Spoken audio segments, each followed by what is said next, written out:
With dramatic aerodynamic aids, a huge bluff-fronted air dam, cavernous air intakes jutting from the sides of the car, the roof-mounted spoiler and that enormous rear wing quickly gave rise to the nickname, the Batmobile. It was a very, very special motor car. Its motorsport success was incredible.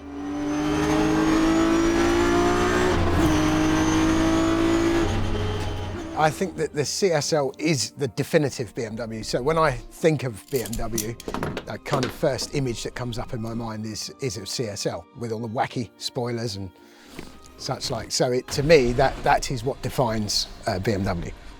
It was a great car. I mean, the BMW was the best touring car ever for me. I think the fact that it's the lightest car that they produced, it was made of very lightweight panels. It was certainly one of the fastest. It was such a special machine when it came out. I think they wanted to have something that was special that people could look for. It was a racing car for the road. They just had fabulous engineers. I think Martin Braungart was a fabulous chassis man. I mean, engine-wise, they were terrific. And they were just amazing. And they were so easy to drive. When Bob Lutz joined BMW from General Motors in '72, he could see that there was a real opportunity to sell road cars based on the success on track, which is a proven formula, obviously, for lots of manufacturers. And the Motorsport division was established in May, I think, 1972. And obviously the car behind us is the first car that they built. At the beginning of the 1970s, touring car racing in Europe was fiercely competitive, and Ford had dominated the racetracks with their Cologne-built racing version of the production Capri. BMW were represented by privateer teams such as Alpina and Schnitzer, but at the time they had no official factory racing effort. But that was all set to change on May the 1st, 1972, when the BMW Motorsport GmbH division was established. BMW were able to persuade Jochen Neerpasch to leave Ford and head up the new Motorsport division, and along with him came Martin Braungart, who had years and years of experience working together. Now, Jochen Neerpasch was a very experienced racing driver in his own right. He'd been a former works driver for Porsche, and he understood behind the wheel as well as running a race team. So it was a formidable team. When Jochen Neerpasch started that, I mean, he actually called me and asked me to go and see him, so I went along and see him. And he put a contract on the table for me to drive for BMW. And I actually, on the way there, I didn't know he wanted me to drive for him. And on the way there, I'd been to Cologne to Ford and signed a contract for Ford. So there's Jochen and me sitting on, put this contract in front of me. I said, Jochen, I can't sign it. I signed for Ford yesterday. And that was the biggest mistake of my career, really. The 1973 season proved incredibly successful for BMW Motorsport. They won the European Touring Car Championship and had set the precedent for what was to be dominance on the race circuit for the rest of that decade. It was about winning races and showing the kind of engineering and technical prowess of BMW, and ultimately that would lead into the sale of their production road cars.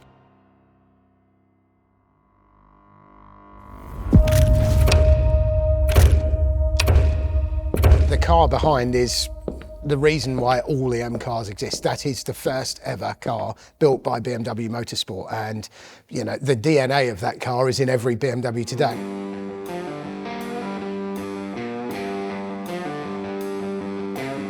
Every so often a manufacturer produces something that's successful straight out the box. And you know, they open the lid, shake it out onto the track, and boom, it's fabulous. They won everything. They won the European Touring Car Championship 6 times, and you just couldn't get past them. You know, Hans Stuck had a fantastic sideways driving style in them, and the mechanics used to joke that he spent so much time sideways. When it came into the pits, they didn't have to clean the windscreen, they just cleaned the windows on the side of the car so he could see out the side of them.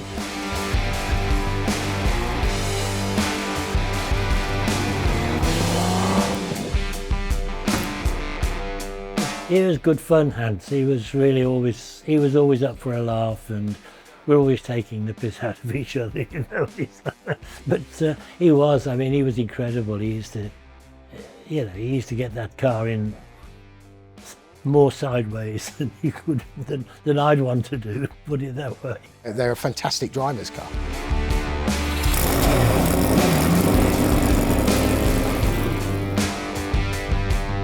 It's a kind of style icon, and it defines what BMW are about.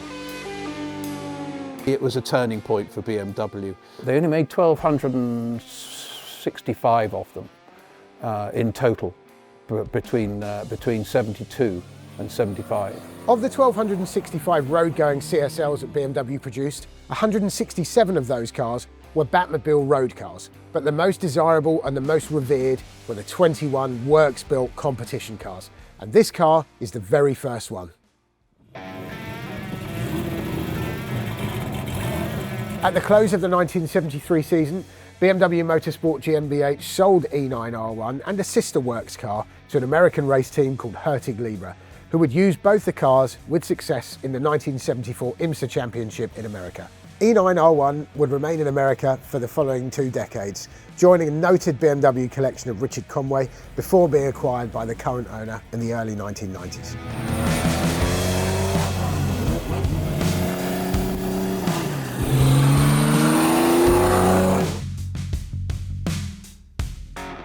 Sympathetically restored over the past decade with a keen eye for preservation, the car has rarely been seen in public since its restoration, and we had the honour of entering the car in the 2025 Salon Prive Concours d'Elegance, where the car won the most iconic award.